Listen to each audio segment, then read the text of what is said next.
Welcome back, everyone, to Ed Up Edge, where we discuss all things career education, leadership, and life hacks.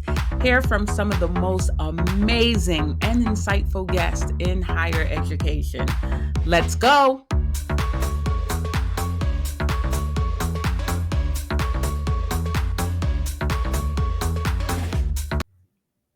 Welcome back, everyone, to Ed Up Edge, where we discuss all things career education, leadership, and life hacks. Today is going to be a special episode because it's dedicated to our admissions teams. Okay, we were almost at the end of quarter one, with February being such a short month, and it's time to start ramping up for quarter two.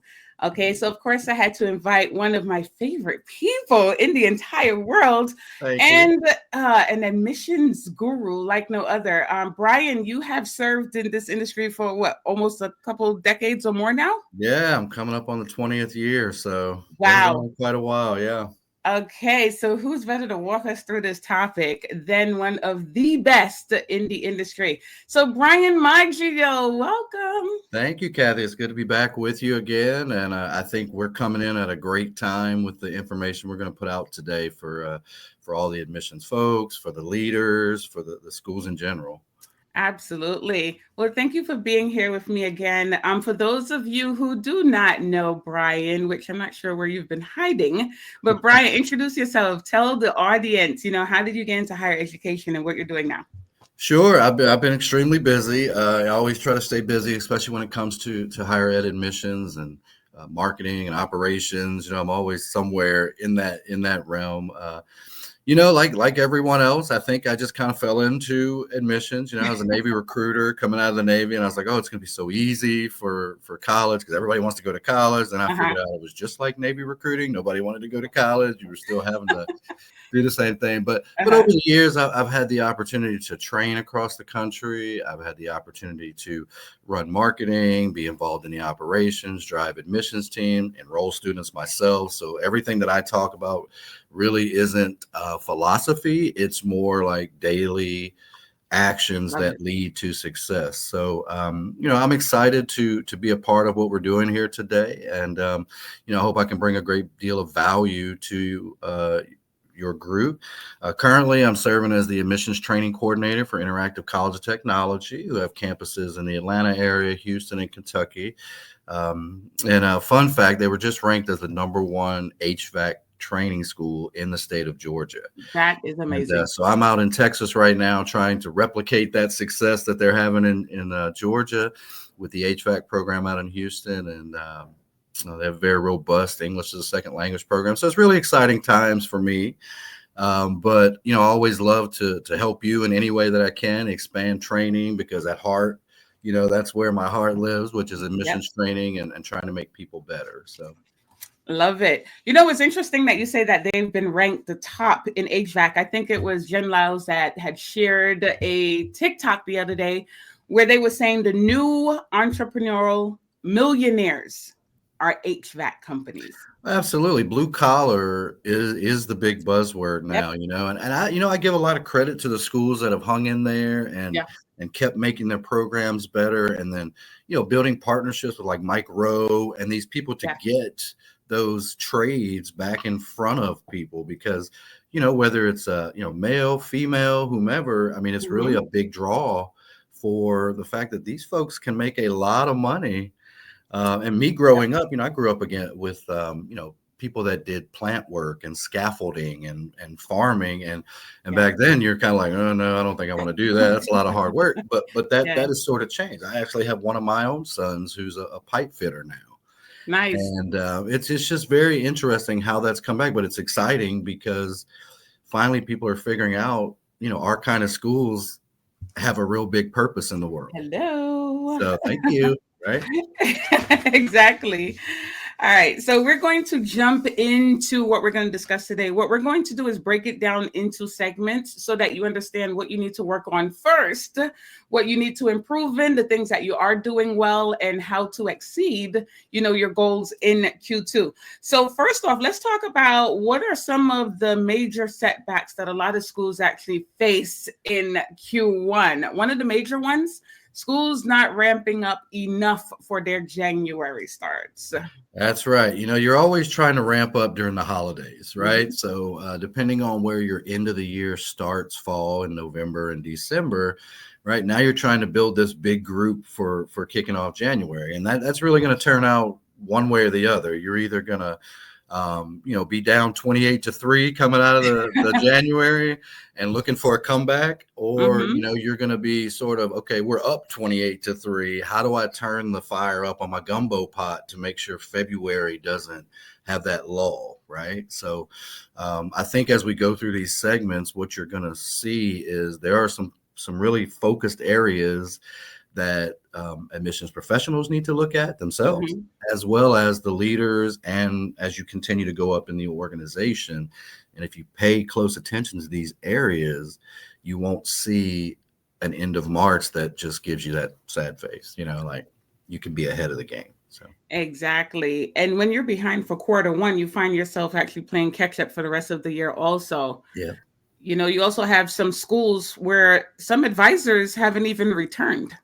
So now Yeah, you're which is, building a team in January when you should yeah. be off running. I think the worst position you could be in as a campus director or admissions director is that, okay, I don't have the team in place that I should have gotten in place in November and December to really give me success. So now you're sort of, Mhm. scrambling to try to help every person you can with, either not the right individuals or not enough of the individuals you need. And that's tough because there's a lull time. Someone comes Yes. in, whether they've been in this industry or not. There's a curve at every school. I could go from one school to another, Mhm. very successful over here, and there's still a little bit of a Yep. ramp up curve where I'm going next, and that's tough. So hopefully, that's been a priority coming out of the first of the year to say, hey, we got to get some staff. We've got to get them trained. These aren't the days where you can just, back when we started, Mhm. you would just get hired and they say go. Like, all right, You got a here's the couple days book, to read the here's the script. script. Get in there and be a top, superstar. But now, it's people need to be trained thoroughly. They need to understand.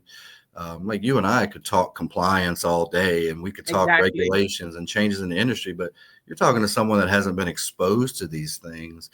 Um, you really have to take some time to make sure they understand, hey, Mhm. you can't go stand out in front of this building and say, hey, you want to go to school. Mhm. There's certain ways that you have to do this, but the the essence of admissions doesn't change. Getting people excited about their Exactly. future, and having those in-depth conversations about where they are, where they want to be, what their goals are, and then and laying out how they're going to get there.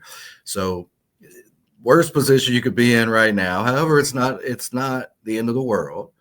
Great leaders Yep. understand how to put a team together, get them trained, and then coach them to success. So even if you're in that position, Kathy, I think Mhm. you know it's only halftime of the first quarter.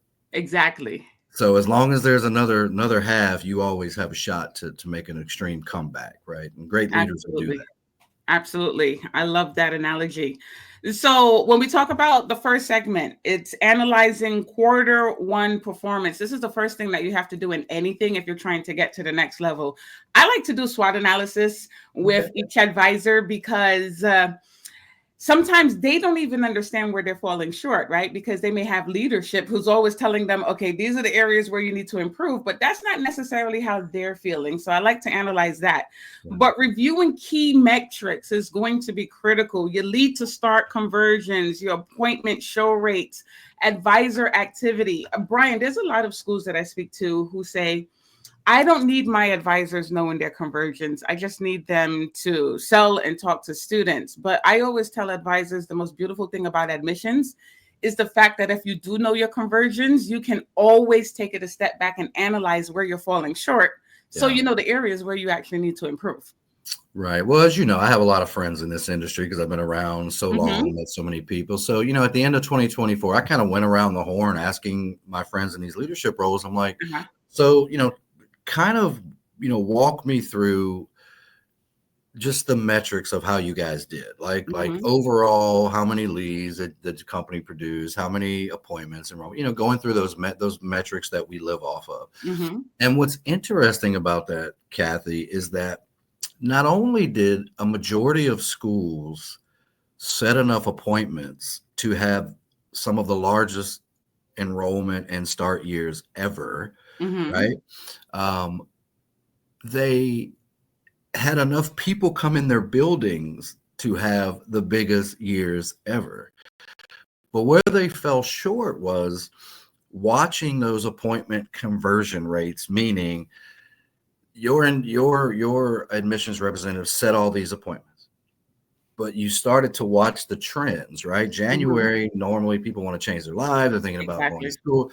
Your appointment show rates should be pretty high, right? Mm-hmm. But then if you don't watch, right? I love this old Jerry Lewis Yep. movie. I think I wrote a post about it. Who's minding the store, right? Like if you don't watch very carefully February and March, because people are Mm-hmm. now back in their regular lives and things are going on, those appointment show up rates just start to Yep. dwindle. And before you realize it, you have an April class that isn't filled. And if you would have Nope. just taken the time to make that appointment show rate a priority. And here's the thing, your admissions representatives didn't get worse at having conversations if they did No. well in January. Um, the leads just didn't all of a sudden say, nope, we're not all interested. I clicked on Mm-hmm. your ad, but I have no interest at all. It's not 100%. Mm-hmm. So I think what you have to do right now, this is the most actionable thing that any leader and personal admissions representative can do, is look at, is my appointment show rate trending downward Mm-hmm. or upward? Because that piece of it is what will give you the consistency to make the comeback and win 30, 31-28. Sorry, Mm-hmm. Falcons fans, I'm from New Orleans. I had to do that. But that's what gives you the ability to do that, Mm-hmm. is that you're looking at that number one kicks it all off matrix. Because you and I talk a lot about, doesn't matter how many phone calls, text, you're Yep. hunting for conversations that can be quality conversations that help someone change their life. So that will be the first metric, if I was anyone in higher education, that I would analyze from December through January to see the trend and see where I am right now, 2 weeks into February. Um, and then, like you alluded to, start Mm-hmm. rates. Yes. Why our start rate last year, probably across the board, if I talk to all my friends, start rates had the worst downward trend in years. Wow. And you start to wonder, okay, like, did the programs get worse at schools? I know Mm-hmm. Jen, and cosmetology schools are still enrolling cosmetology students. Mm-hmm. HVAC schools are enrolling HVAC students. Did the programs just get terrible all of a sudden? No, of course not. Mm-hmm. So I think what happened was, because we know so much about our industry, with Mm-hmm. the financial aid changes, Yep. it created a lot of frustration at the campus level, which I think in turn then rubbed off on these students, because Yeah. if we can't explain how to get through the process, the student There's no surely isn't question. going to know how to do it. And then you just had a boil over of frustration. So you saw show rates that you and I are used to, 85, Mm-hmm. 90%, go to 60 and 70%, because people just put their hands up and said, Yeah. forget it. You guys, and they blame us, like, you guys Mm-hmm. are too complicated, right? So I would be looking at the back end processes right now. I interview a student, I enroll them. What are steps 1 through 4 after that? And are Mm-hmm. we managing that? Like, did they create an account on the FAFSA? If they're married, if they have they're under 24 and they got to have their parents, do they know how to get that account invite looked at and finished? Are we taking the time to explain that, or are we still sitting around in our admissions going, oh, well, I enrolled them? You Which is can't do that. normally what happens. You know that you can't do that right now. Right now, you have to sort of Mm-hmm. walk people through that process, have a really good handoff with your financial aid team. Your financial aid teams know they're going to have to work a little harder with the students to Mm-hmm. make sure those processes are done as part of the whole visit, to say, yes, I want to start school. Okay, great. Well, it's gotten a little more complicated. Exactly. We're going to take a little more of your time, but this is essential for you to be able to get into classes. Because at the end of the day, once a student has the interview and they're really excited about their future, any slight detractor from that, they just throw their hands up, and that's just the Exactly. nature of it, Mm-hmm. right? So I would look at those three areas: your appointment show rates, was my start rate affected because I wasn't managing those back end processes in January? Mm-hmm. And then the last one, like you said, are my representatives feeling a February lull of activity? Yeah. And as a leader, are you keeping them on their, hours of power? Are we managing the Yeah. things that we know work, right? Yep. So, And you made a really good point, because I find that what happens, especially coming into February, is that follow up process is non existent. And I was talking to a bunch of advisors last week, and they were like, I don't understand. There were so many walk ins in the beginning of January. There were so many leads coming through. Now there's like one walk in, the leads are trickling. And I'm like, it's like when you watch those TikToks or those reels, and they're talking about all of the overweight people who go into the gym in January, and they're like, they're absolutely, taking up all the absolutely, equipment. And it's like, trust me, by week 2, all these people are going to be gone, which is hilarious, right? right, But it's the same thing with the student body. Everyone is excited. January, I'm going to change my life. yeah. And because the admissions teams have so much traffic coming in, when that dries out by week 3, you're like, where did everyone go? Yeah, but there's a group of people that you stopped contacting Hmm. because there was so much activity up front and you forgot about those people. Yeah. Well, I think what gives me a unique perspective is, Hmm. though I train in missions and I work with Hmm. every day I'm making phone calls and texting students and setting appointments and interviewing those students and helping them get enrolled in school. So, I think, right now is the most ideal time to go back to the end of Yep. November, December, and January, and all those appointments that didn't show up, or people that you interviewed that said, maybe I'll think about it. I would go back and focus on those individuals and say, hey, don't keep trying to sell them the idea of going to school. Go back and say, hey, just wanted to follow back up with you. Yeah. A couple months ago, you were excited about potentially getting training. Just have a question. Have the circumstances that drove you to that interest Hmm. changed in the last 2 months? If not, would you still consider looking at opportunities for training? Yeah. And I think we forget that because we're in such a rush to just get that Hmm. next appointment in. But these are real people that are Yeah. sitting around having to pay bills and having to, figure out, okay, well, you know, is 2025 going to be the same as 2024? Well, the uniqueness of what we do in our industry is that in a very short period of time, in a lot of cases, we offer a training system that can give people better doorway opportunities to something possibly better than what they're able to get without it. Exactly.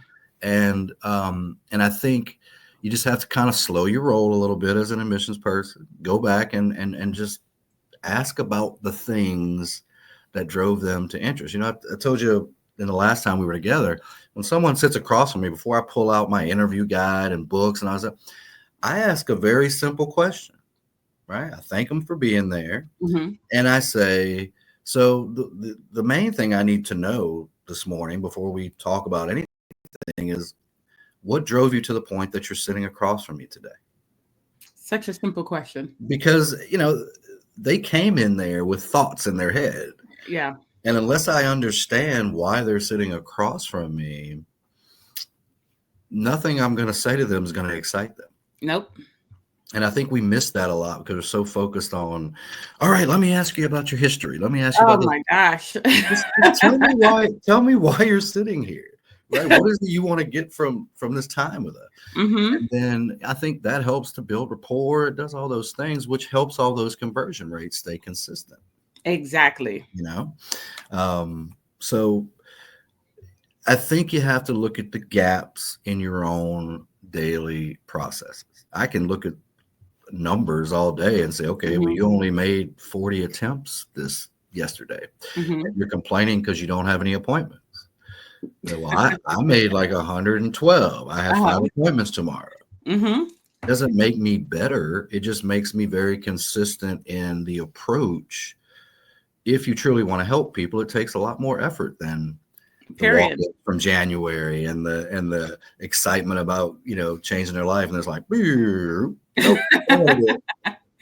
So I think right now, quarter one, and people miss this a lot, but quarter one, you have to work harder than Yes. any part of the year.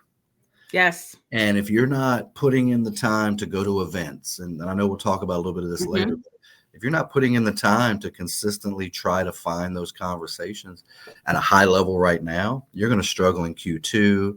It'll probably bleed off into Q3, Yep. so Yep. And most importantly, what they have to understand is that the work is not always going to come to you. You have to go out there and get it. With Q1, also look at the areas where you have actually been doing good. I always tell teams, okay, so how did you succeed the first time? What were you doing? Did right, you stop doing that?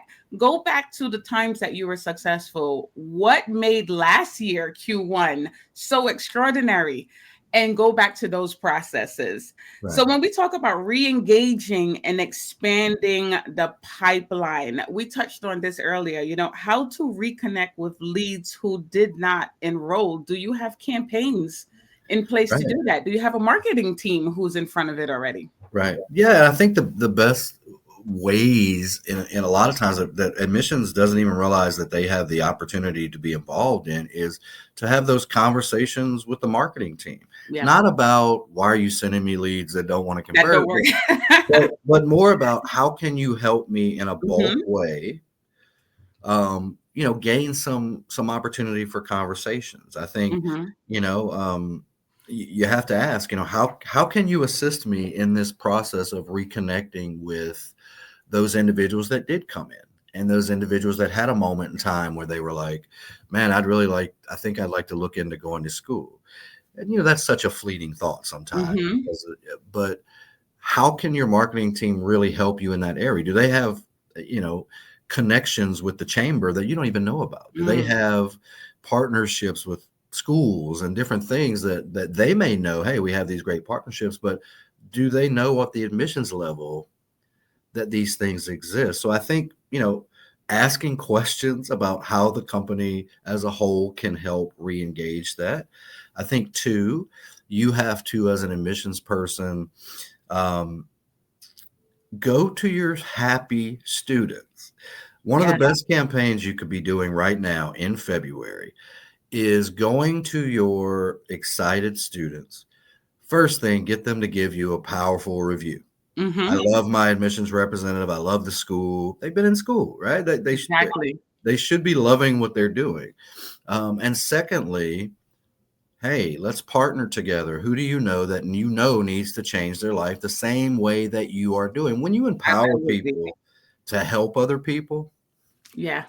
it's amazing the amount of referrals. And admission doesn't have to go give out candy to accomplish that. Uh-huh. You talk to the people who are actually in process of changing their circumstance and allow them the opportunity to do something that really feels good to people, which is help other people. Right? Most people, when you ask them a question, what kind of person are you? They say, I'm a people person. Great. Well, I think there's some people we need to help. So that's another way, I think. And then, you know, talking to your education department about getting some graduates in. Like, we'd love our graduates to come out and talk to our current students and, tell them how they're doing, how successful they're being, and, how did they get there?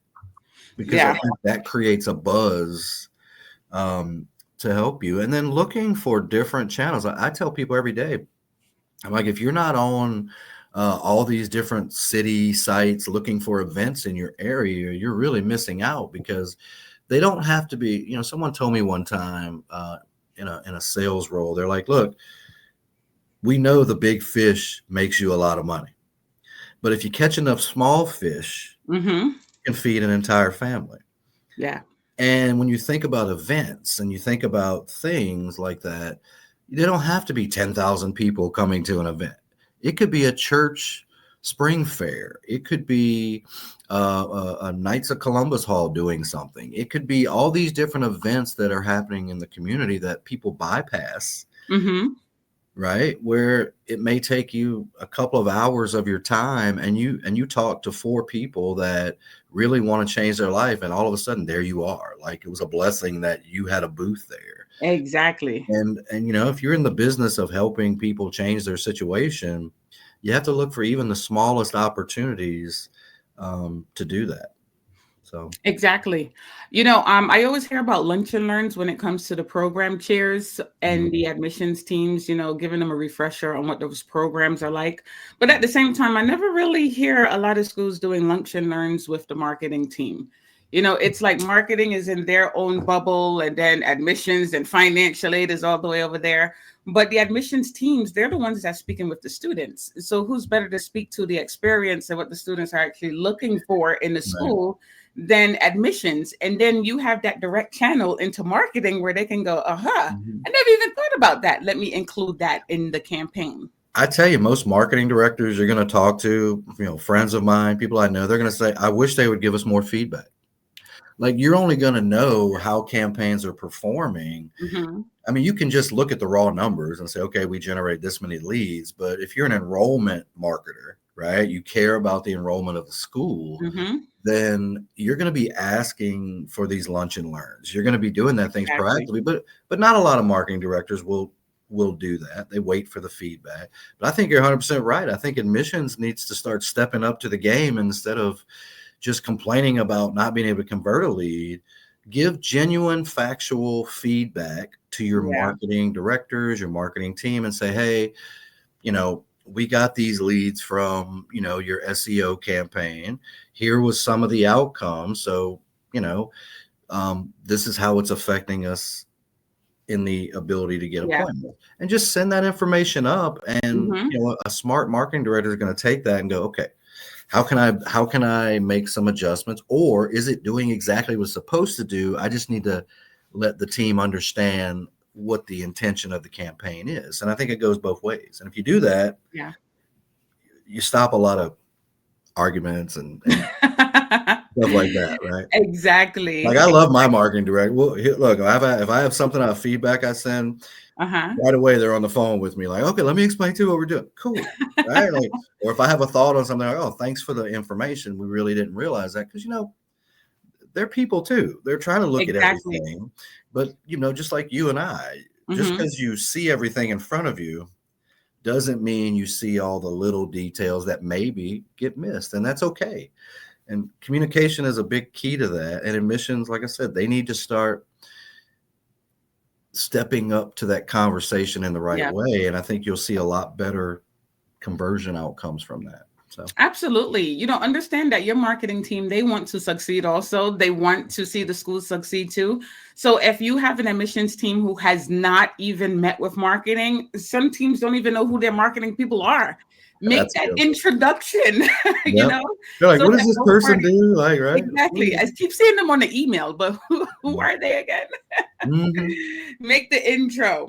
All right, let's get into advisor productivity and training. Okay, setting clear, measurable goals for advisors. Brian, we've been hearing this our entire career. Oh Right. my gosh, they're giving us expectations that don't even make sense. How am I even supposed to do this? I don't have the leads, I don't have the activity. Right. My favorite phrase in the world: winners win.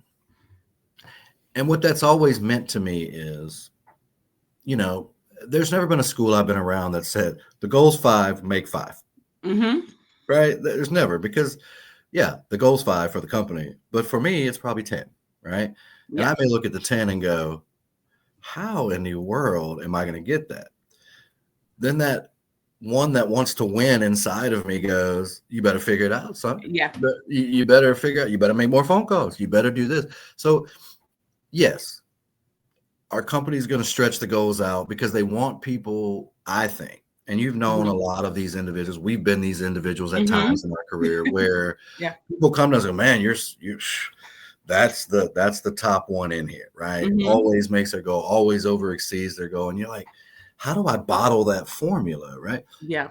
Well, I think for me anyway, these leaders that have been around a long time, they are looking for those individuals that, yes, can be dead on, make their goal every month.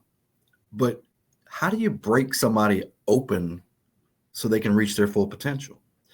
You give them things to strive for, right? Can you imagine, like, if if I look at a goal and I say, man, that is impossible, it's going Mm-hmm. to be impossible the entire There you time, go. right? If I look at a goal and go, man, I'm going to out enroll everybody in the company if I hit that goal. It's a mindset. Mindset. And I believe, that old saying, if you aim for the moon, even if you come up a little bit short, you still, or aim for the stars, come a little Mm-hmm. short, you land on the moon. I think you have to push people out of their comfort zone Yeah. if you want someone to feel internally like, we all have that ego part, right? Yeah. They want to walk to their car and go, I am the very best, right? Mm-hmm. I like when someone says, man, Brian's the very best at what he does. Mm-hmm. Not because I just want to like go around going, I'm the best. It's because I've sort of earned that because someone There pushed you me out go. of my comfort zone at some point and made me stretch further. Mm-hmm. And when you see people actually care about the goals, and you're going to have one or two types of admissions teams. The ones that really look at a goal and go, hey, we got to do everything we can to make that. And they're going to keep Yep. fighting. And even if they come up a little bit short, they're the ones mad about it. Mm-hmm. Right. And then you're going to have those admissions teams that go, well, that's ridiculous goals. I'm just going to do my very best and Mm-hmm. see what happens. And then I you can see the only do what I school could do. failing over and over and over again. Mm-hmm. And the only way to break people out of that mindset is to hire right and to Yeah. try to motivate people. But there's a point where you can teach every skill in the world. Right. But a good mentor of mine, Dr. Jean Norris, years ago told me, as we were out training, she said, you can change people's skill sets, right? You can do everything you can to try to change their behavior, but they have to change their belief in order for their true behaviors to change. And That's once awesome. you realize that, there's a point where you just have to say, I've given you everything you need to break out of that. Yeah.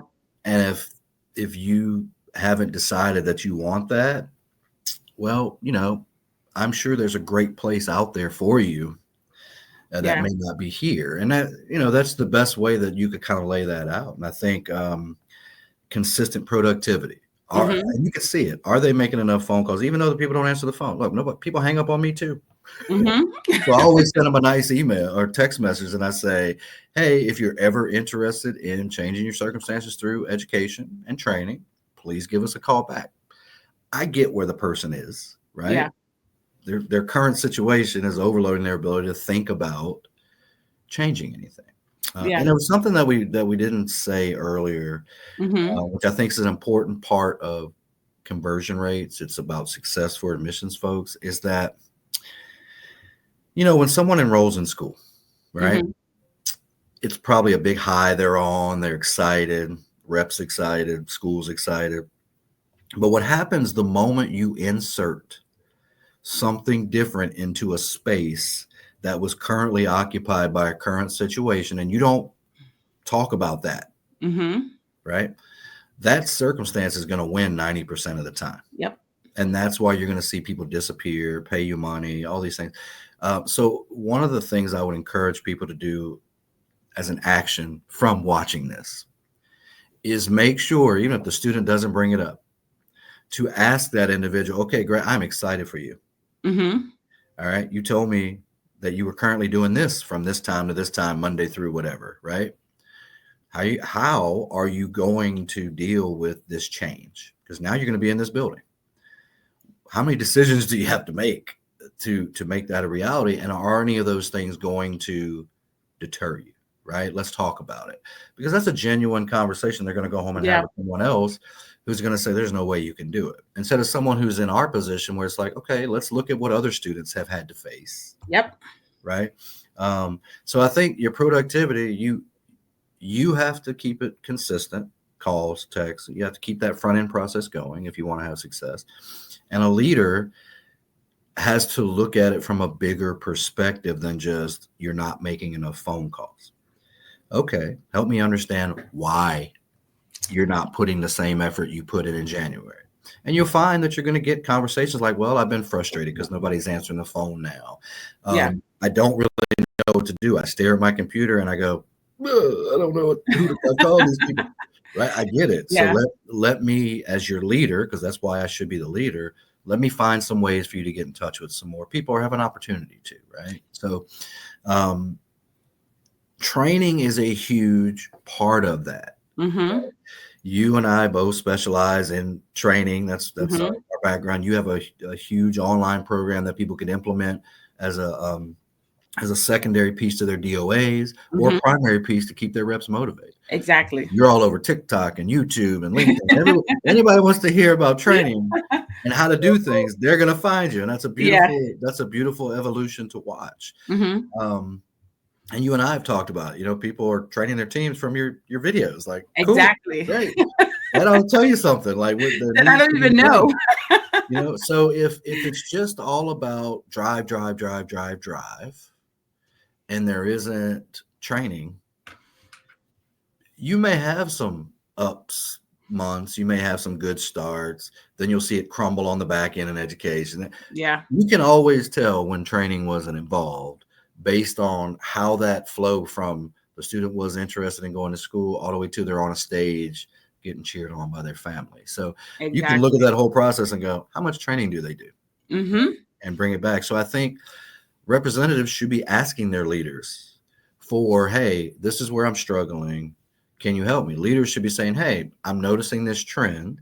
Do you feel Exactly. like you're struggling? Instead of just doing blanket training and saying, all right, our appointment show rates are low. Let's talk about the script. Well, And that that's why mo- some advisors don't want to show up to training that's in the first why, place. because they look at it and go, well, it's not the script. I mean, I could recite the script 3 ways to Sunday, but my challenge is actually this. Can you help me with that? So I think figuring out, just like the person sitting across from me, why are you in front of me? Like, what's causing you to struggle? Help me identify it. And um, Yeah. I think that's a huge key to being productive, is to have a consistent trail. Like, I do training every Tuesday, right? Mm-hmm. Whether anybody shows up or not, I may be sitting in the room by myself, By yourself. and I often wonder to myself, you have a trainer who has done some really good things in their career. Mm-hmm. They're enrolling students too. They're working with schools. They have an open training session, and you never show up. You don't show up. But But then then you you complain if you're but not then set. you complain because you're like, "Oh, I didn't have enough enrollments this week." Well, why didn't you go to training? Like, it's 30 minutes. It's like nothing. But the Exactly. point is, I think if there's an importance around that consistent training, the consistent activity, you will start to see productivity go up. Absolutely. And you brought up a really good point because something that I said earlier when it comes to leadership and assuming that, okay, these are the areas where the advisors need to be trained on. So, you know, that my training program has an entire community that's attached to it. Right. So that gives me an opportunity to actually coach advisors daily. And what's interesting is I have advisors anywhere from like 6 months all the way to 30 plus years. Right. And some of the scenarios that they're requesting information or feedback on, they're not the common setbacks that you would think most advisors are going to say, you know what, this student, they can't sit on me again. They're like out of the box. And Yeah. that tells me, you know what? Admissions has definitely evolved Oh because yeah. the student has evolved. Mhm. And these are a lot of different scenarios that I've never even faced before in almost two Yeah. decades of being in this industry. So, this is why those one on ones are so important. And there's so many schools who are not meeting with their advisors one on one every single week. Yeah. An advisor is not going to tell you, okay, this is my setback in a group training every single week. But if you have that one on one time, they'll say, okay, can we start over? Because the last three things that we discussed, I have no idea how to even implement that. Yeah. Well, too, when you talk about the students evolving, it used to Mhm. be when you and I were coming up, you got to build trust, you got to build trust. And it's kind of like, what Mhm. does that really mean? Like, what does that Exactly. really mean? But now, because of social media, because of the news, because of whatever, people have a very, very, very high distrust rate, higher than it was in 2006 and Yeah. 10. So when you look at that and you tell a student, you tell a admissions representative, well, you got to build trust. Like, how do I How? do that? Right. And I think what's sort of gone downhill the most in admission department training, right? We spend a lot of time, set a good appointment, do this. But what's really faltered is belief in the program that they serve, Yep. mainly because they truly don't understand the student There experience. you go. So like I hear people and they're like, oh, well, you can come in and talk to the instructor. They know everything about the program. Basically, what I heard, if I'm the person on the other line, is what you're saying is you don't know You don't know anything about anything. the program. And I watch interviews too, like, oh, let me take you down here and let you talk to this person. They can talk to you all about the program and answer all your questions. So why am I meeting with you? Why don't I just meet with Exactly. them? I can set the So appointment with them. I think what needs to, um, come back as a heavy part is get your representatives and let them sit in a class. Let them see what the Yes. instructors do. Let them talk to graduates. I was making some videos the other day, or some HVAC students. I'm like, I asked them 3 questions. When you first came here, what made you want to go to school here? What made you make that decision? Hmm. How's your experience been? Right. And what would you tell other people about the program? And, they were very honest. They're like, well, the teachers teach. And, I wanted to be this. I'm like, okay, Yeah. great. Do the representatives know that? Do they know that the teachers teach, that the Hmm. phlebotomy program, how nervous students are when they have to stick somebody for the first time, Yeah. right? A massage program, how nerve wracking must that be to touch another person Hmm. as part of your program, right? And cosmetology, putting the makeup and doing chemicals and different stuff. And you look at all those things and you go, do admissions really get good training on what they're actually promoting? And Exactly. I think that's kind of gone down like this. So I try to make a point to, you know, get the instructors to come talk to them and say, what are we doing in class, and those kind of things, just so Hmm. there can be a belief in what they're talking about with the student. Exactly. Yeah. Exactly. Admissions people, you have to understand that you are the first point of contact. You have to build trust with the student. You have to give a single mom with 3 kids and 18-degree temperature a reason to get those kids dressed, take 2 trains and a bus with funds that they do not have to come see you. And I think it's this comfort level of, okay, when you get here, I could just pass them off to the department that actually handles that, but they're coming to see you because they trust you. Yeah. With leadership, also, when it comes to the mindset, the reason why some advisors feel, okay, this is an outlandish goal is because we give out goals, but then we don't give them a plan. Right. So it's like, if you want to give a crazy goal, say, okay, this is how we can actually get there together Hmm. as a Yeah. group. They will be on board with you. Yeah, and look, we're as a leader, we're both guilty of times we're like, got to drive the front end, got to get these enrollment, and then the back end falls apart. I mean, we're not saints here, okay? Right? Exactly. We've been through those pieces where you're like, but I think what's important is, can you recognize that you did that to yourself, Yeah. and then can you put a plan in place for representatives to achieve things? And look, and there's points where you're trying your best to just motivate someone and give them this, and it just doesn't work, and you're like, okay, right, like. Um, it's time for us to make this decision to part ways, and we try this a different way. So yeah, productivity has to be the number one thing right now at this time. To it's kind of like, after you serve everybody from the pot, you still need to keep the heat turned up, Uh-huh. because if not, right, they'll go back for seconds and like, this tastes terrible, right? Exactly. um, but I think, moving on to our next section, Hmm. enrollment process optimization. Whew. It's key. It's interesting to watch when a successful team has a successful enrollment period, they have a successful start, and you ask that team, what did you do? Well, we followed the process. The processes are written to make you have success. Hmm. You find unsuccess, if that's even a word, um, you will fall right into it Hmm. if you deviate from the processes that made things successful. And you Hmm. find that. I mean, I can't tell you how many times I've heard, get everybody on the process. I'm like, got it. Right. Like, it's like, I get it. Because it's true. It's Yeah. true. And, if we could go back 2 decades, and I guarantee you the process is going to look pretty darn similar, Hmm. no matter what it's called, no matter who wrote it. The process of someone was interested to going to school has not changed in those 2 decades that you and I have been around. And the process of getting through the back end Mm-hmm. getting through financial aid. Though financial aid has had more complications lately, the process of it, It's still the do same. your FAFSA, Mm-hmm. start this, start that. That didn't diminish. That still No. has to be part of the thing. And I think that's when you start to see success rates kind of go, Yeah. because, oh, well, you guys aren't following up. No, well, you're 100% right. So I would encourage everyone to look at your processes today, and are you following them? And if Simple. you aren't, get with your entire team and say, okay, we took a wrong turn.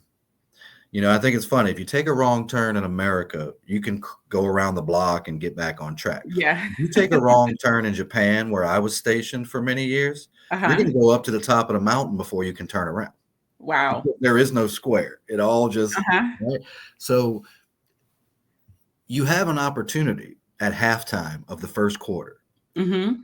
to really put yourself back in a direction of success if you listen to this, if you take actions today in all these areas that we're talking about. So, Yeah. Optimize your scripts. Go back to those scripts and find out where there's holes in it, right? And then when it comes to objection handling too, you have some advisors who's still saying the same old school stuff. It's better for you to start now than later. Your student is like, no, I just told you I'm not going to start, because yeah. you don't even have their story. I always tell teams, when you hang up the line, you should be able to list 3 reasons why they absolutely need this opportunity.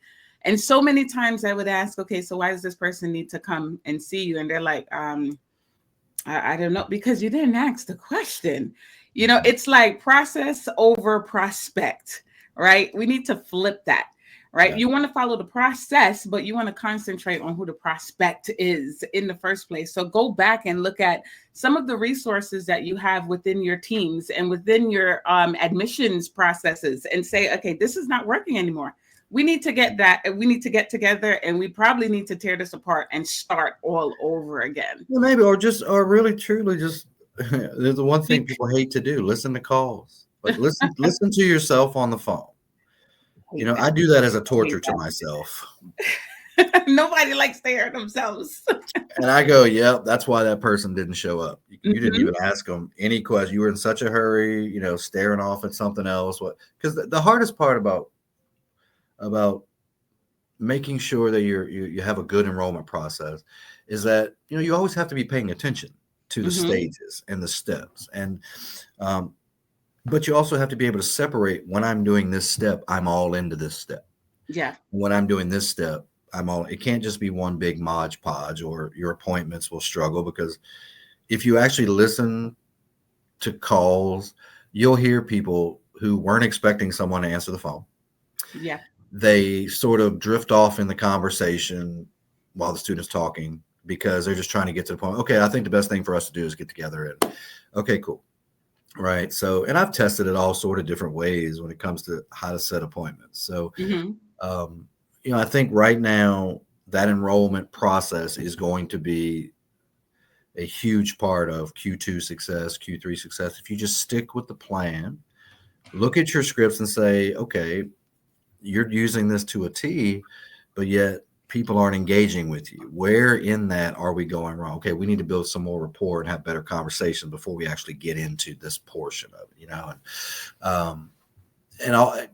But who's minding the store? Exactly. If you don't have financial aid training, that's something that you need to implement. I actually did a training with a financial aid team, and I had them listen to their calls, Yeah, and their minds were blown.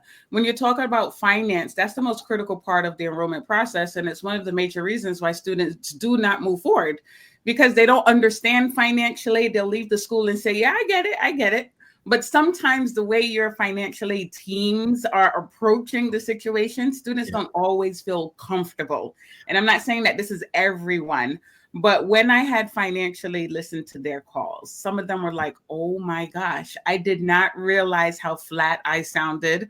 I was cutting the person off. The student wanted to ask questions, but based on my tone, they were like, no, I'm good. I'm yeah. good.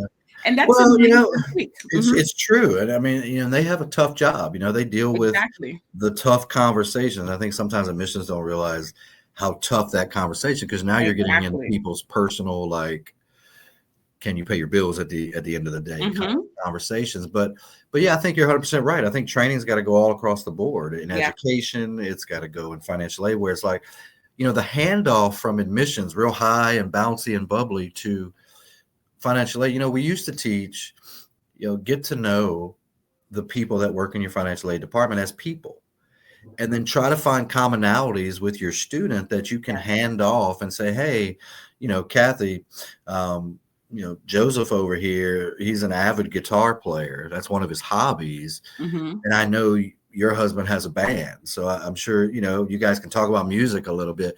That right there makes the student feel comfortable.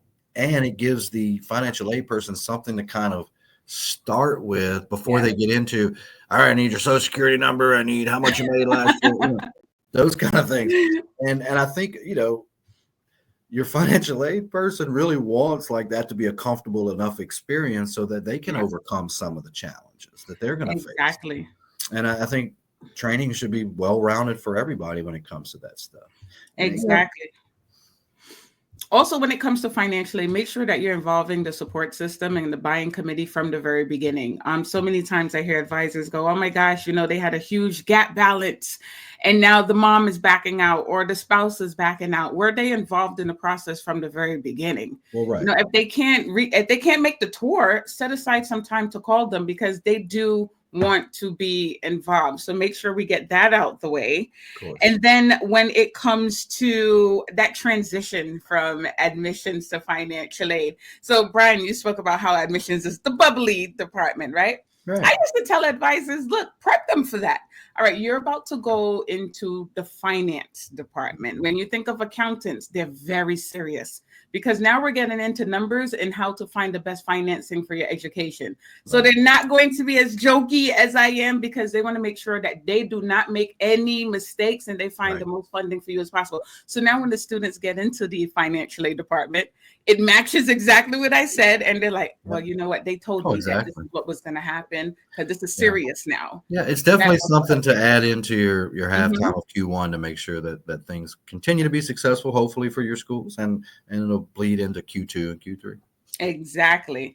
All right. So, marketing and events to drive enrollment, virtual information sessions, Mm. open houses. I know a lot of people don't like those terms, because they're like, people Well, see open house and they're I like, I'm think not I coming. think open houses have failed because they're not having those conversations with their marketing team. Like, hey, Exactly. we have an open house coming up. Like, what can we do to kind of promote that a little bit? Yeah. And with social media now, it makes it so easy. You could just put some videos on wherever and kind of push those out to people. I think the virtual info sessions are, to me, that's always been there's no Yep. reason why you can't set up a Zoom webinar or something like So that, quick. text it out to all the leads and people that have come and say, hey, we'd love to invite you just for an information session. And then during that information session, start to ask some of those questions that you want the student to think about. And then here, register, we'll reach out to you with more information after this webinar. And it's a Hmm. great way to, rekindle some people that have had interest. It's a great way to help people where their circumstances haven't changed. So virtual information sessions, um, be active on social media. Hmm. Here's the thing that you hear marketing directors say all the time, especially if they have multiple campuses. Like, are we on TikTok? Well, yes, we're on TikTok. Okay. What does that mean? Well, the campuses don't ever send us pictures and videos and stuff like, oh, so all you need me to do is take some videos of the campus and send to you and you do the rest. Yes, but we don't get any content from the campuses. So Mm. what I would encourage everyone that listens to this today is take pictures, do it, send it to them, give them content, and they'll figure out what to do with it because that's what they're paid to do. But without content, right, they don't have any way to implement a lot of their strategies other than paying for ads. Exactly. Right. So if you're unhappy with the paid ads that are coming to your school and they're not converting as high as you want, send them school-based content and let them do what it is that they were hired to do with your help. So you can really push that with uh, Hmm. giving your marketing team some, you don't have to bring a film crew out to your campus every time you want your content. That's not how content is really Mm-hmm. accepted these days from people. So look, I would send them pictures every day just to give them something to build content off of, and you're being a part of the enhancement in the process, right? You can either complain with no solutions, or you can be a part of the solution. And I'd much rather be part Exactly. of the solution. So Exactly. And get the students involved. Your students, they actually do want to be on social media. So have them take real time photos and videos in the classrooms and send it to you so that you can actually yeah, scrub them. yeah, Also align with seasonal trends, right? Tax season, career transitions, graduation. right, When you're having these info sessions, get your alumni in there and choose the stories that you would say speak to your general population. Your right, students, they want to see themselves yeah. in your campus. So you have to make sure that they're connecting. All right, Brian, leadership and motivation. How can leaders keep teams motivated through Q2? I think it goes back to that training. Give your advisors the open floor. Ask them, okay, so what are some of the things that you want to discuss?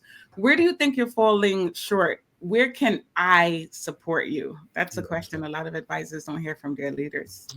No, I Unfortunately. don't think so. And this little area right here for me Mm-hmm. is one where, um, you know, as a leader, just because you have the title of a leader, right? It's my responsibility. Doesn't mean that you have to carry the weight of that alone, because Zero. you also have a leader. Exactly. And those individuals want you to call them with your frustration and say, help me. Mm-hmm. Like, I just need you to let me talk this through. I need someone to unburden the frustration that I'm feeling, but to also give me straight line advice like you and I are trying to do for people, Yeah. which is, so just, I think the way that you keep your team motivated. Yes, you need to do training, you need to do all these things to motivate your team, come in inspired. The goals are we're going to make them, but I think you as a leader have to understand that if the pressure that you're carrying, because you do, that's what we do in leadership and admission, to make the goals, to get the stars, the things that you're there for.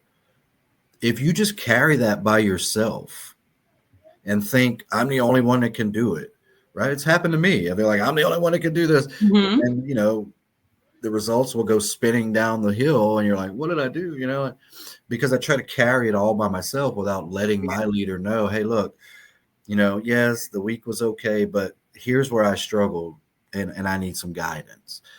If you're a leader, whether you're brand new and you think, oh, I don't want to tell anybody my troubles because they're going to think I'm not a good leader. If your leader thinks you're not a good leader because you ask for help, the problem isn't with you. Okay. So the point of the matter is, don't carry the load and then let that rub off on your team, where you start to get into conversations. You're like, oh, I can't believe corporate's doing this or that. When that Mm-hmm. starts to happen, you've lost all ability to grow your team. And Yeah. so my advice, the action, if you want to motivate Q2 and Q3 and finish Q1 strong, and you're feeling the weight of the world on your shoulders, talk to your leader, talk to your owner, just have a conversation to get it off your chest. And I Yeah. guarantee you're going to get some good feedback. And they'll probably give you some experience, just like you and I are sharing experience. They're going to Mm-hmm. give you experiences that they had when they were in your shoes, Mm-hmm. right? I haven't met too many school owners that didn't work in every role when they That's started true. out. They were a Mm-hmm. campus director. They had to do financial aid. They had to enroll students in a lot of cases. Okay, in a lot of, Mm-hmm. not all, but in a majority of who we've worked with and worked Mm-hmm. for, um, they're all in. If I got to sweep the floor, I got to sweep the floor. If I got to paint the wall, I got Yeah. to paint the wall. But they've had those experiences, so they can tell you a story that might rationalize. Okay, let's remove the weight. Mm-hmm. Here's where I'm going to move forward, and that kind of stuff. So don't be afraid to talk to your leader Yeah. as a leader. Absolutely. I think within teams, they also want to see transparency too, right? Absolutely. So you're not complaining down to your advisors, but you're actually letting them know that you're a human being also. You feel the brunt of the pressure too. Like if they just heard you get reamed out in a meeting and you come out the meeting like, okay, I got that. That's not realistic because they're like, no, that's not how you feel. And it's like, Right. wow, you just let everything roll off your shoulders. There's nothing wrong with telling your team, wow, this was really rough. Now let's come together and talk about ways that we can prevent this from happening Yeah. again. Your advisors, they're actually going to appreciate that. And lastly, make it fun. I've spoken to so many advisors. They're like, you know what, admissions is just not fun anymore. It's just drive, drive, drive. You can do trivia, you can do quizzes, role play, make it fun, get your teams laughing again and sharing best practices. That's how you're also going to be able to remotivate those people Mhm. whose light bulb has just gone out.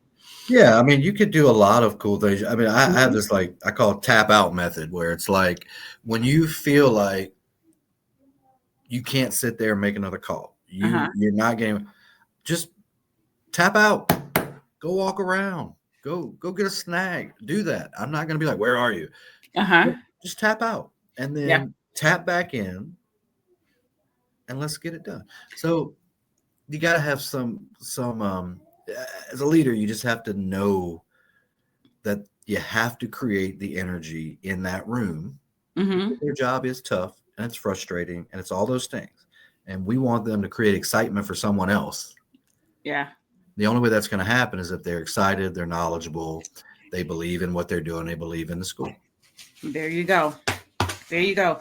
Look, we gave you some really great tips today, and I really hope that you guys had your notebooks out, you were taking notes, and you are actually going to implement this right away because these are actionable items that you can actually implement today or whenever you actually Yeah. hear this podcast. Brian, it has been amazing Hey, it's a as great usual. pleasure as always to be with you, Kathy. Mhm. And I'm excited for what people can take from this. I hope this helps a lot of individual admissions people, leaders, school Yeah. owners to really focus in and laser focus in this Q1 halftime and catapult out the rest of the year. So I really appreciate you having me on. Any way that I can help, I'm always open to jump on here with you and try to help you. Um, but I also know you have an exclusive announcement that you're going to make to your audience this week. And you told me you would do it on the show with you and I. So I'm Yes. excited to hear what you're bringing to the table next as your company expands, Kathy. Yes. Okay, this is really exciting because Motivate with Kat to MWK has now added marketing and management services. This is so critical because every single time I'm helping the school, the next question is always, please tell me that you know someone who can manage our marketing. You have schools who don't have a marketing team, they're transitioning into someone else, or you have some schools who are just using someone internally and they're kind of making it, for the time being. And I have spent so much time vetting out the best company to go with because I don't just want someone who's good at marketing. I need someone who understands the admissions culture. They understand our students. They understand how to increase conversions and enrollments, and they understand every team within your school. All right. So I am super excited about this. If you are looking for admissions training, guess what? We also have marketing services. And I can guarantee you that you're not going to be disappointed, especially coming into quarter 2. This is the time to Yeah. actually take that next step. Well, I'm So guess excited what? for you. It's so much fun to see your company Uh-huh. expanding and now bringing that. I mean, who better to put marketing strategies together than someone that has to deal with the end Yeah. result of the lead flow and then how to have better Yeah. conversion rates and those kind of things. So I am super excited for your company, for you. Thank you, Brian. I love marketing. I love the strategy of it and really looking at it from the end result, right? And Exactly. I made a comment on LinkedIn the other day about the thumb method in marketing. Like if the student's thumb is going to move faster than the brain sometimes, and they don't like your content, they're going to swipe, and so I'm super stoked for you, and always any way that I can help you strategize, I always love to do that. So that's exciting. I hope everyone perked up just now that you're bringing that to the table now. So congratulations to you, my friend. I'm excited to see where Motivate with Kat goes now.